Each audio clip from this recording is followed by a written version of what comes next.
Hello, my name is Aisha. Welcome back to another episode of Around the World. Amidst shifting global tides, Indonesia finds itself in the throes of political change as election season descends upon the archipelago. A new leader, Prabowo Subianto, a former military luminary and defense minister, emerges triumphed, clinching the hearts of the populace. This monumental election not only marks the zenith of democratic fervor but also stands as the world's largest one-day electoral spectacle. Despite the labyrinthine challenges encountered, Indonesia navigates the electoral labyrinth with aplomb, heralding a seamless transition of power. Yet, beneath the surface of this political maelstrom, discussions reverberate regarding the nation's forthcoming global agenda and the perennial discourse encircling the prospective relocation of its capital. Such deliberations raise pivotal inquiries into the reverberating repercussions of power dynamics and their ramifications on Indonesia's diplomatic landscape, particularly in its interplay with nations like India. Join us as we delve into these consequential quandaries in today's episode. Indonesia, a country consisting of more than 17,000 islands, holds a special place at the global level. More than 700 languages are spoken here and more than 1,340 ethnic groups live here. It is one of the most diverse areas in the world. The Indonesian archipelago is situated between the two great civilizations of Asia, that is China and India. Along with this, Indonesia is the country with the largest Muslim population in the world. This region has been struggling with the problem of terrorism and violence against Christian minorities for the last 2 decades. Even though it is the largest Muslim country in the world in terms of population, the influence of other religions is seen on the lifestyle of the people here. On the other hand, if we talk about the political situation, this country, which has faced incidents like coup, military rebellion, is now moving towards democratic processes. However, the journey to power will not be easy for Subianto because, along with changes in global equations, Indonesia is also going through a period of internal change. It is noteworthy that Indonesia has announced to change its capital a few years ago. Under this announcement, Nusantara has been chosen as the new capital instead of the country's capital, Jakarta. Nusantara, which means peninsula. It is located on the island of Borneo in the East Kalimantan region. Nusantara is spread over an area of approximately 2.5 lakh hectares. In fact, amidst the political turmoil, the country has taken rapid steps towards the new capital. According to media reports, the problem of floods has also increased due to rising sea levels in Jakarta. At the same time, Jakarta is facing many challenges, including environmental problems such as traffic jams, air and water pollution. Although the issue of changing the capital is not new. In fact, Jakarta has been the capital of the country since Indonesia's independence in 1945.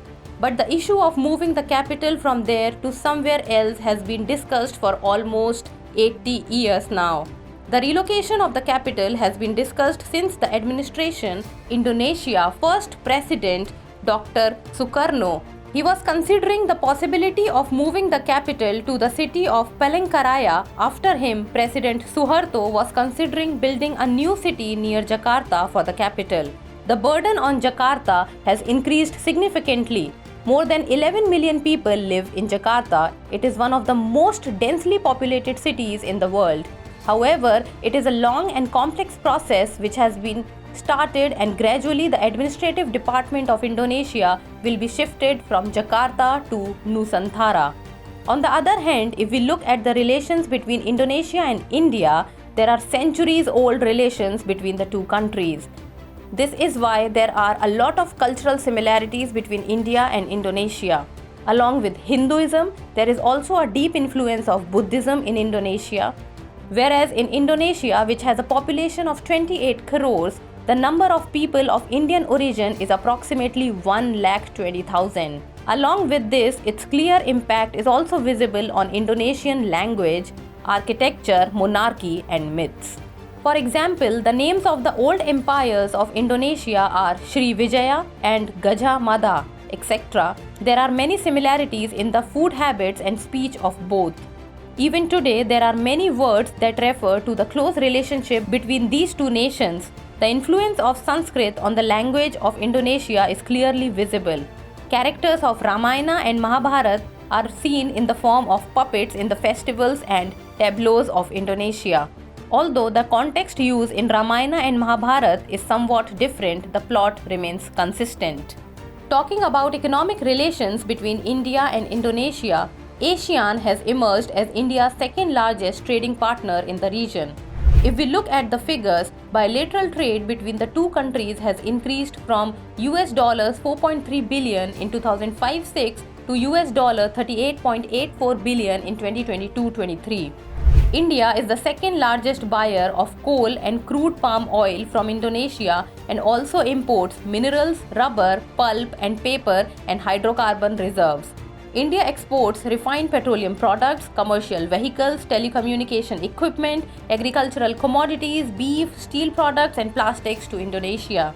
Indonesia is an attractive destination for Indian investments. There are about 30 Indian investment enterprises in Indonesia. If reports are to be believed, India has invested in 4,750 projects in Indonesia during 2000 to 2022. Indian companies have made significant investments in infrastructure, power, textiles, steel, automotive, mining, banking, and consumer goods sectors. Along with this, India has invested in Sabang Island of Indonesia. Along with economic, this area is also very important from diplomatic point of view. This island is at the northern end of Sumatra and is also close to the Malacca Strait. Considering the importance of this area, India has decided to invest here. India will invest in port and economic zone here and will also build a hospital. It is noteworthy that Indonesia's geographical location gives it a very important place in the Indo-Pacific region, since the Strait of Malacca, an important part of the international trade route, is located in this region. This region, the shortest sea route between the Middle East and the East Asia, helps in reducing the time and cost of transportation between Asia, the Middle East and Europe.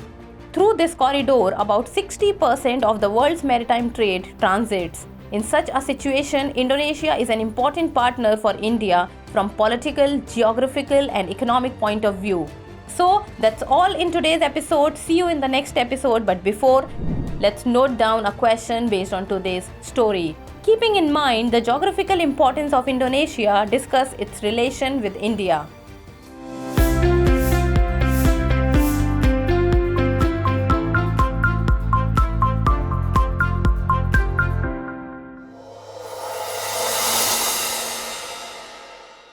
For more informative content, like, share and subscribe, and do not forget to press the bell icon to get the notifications.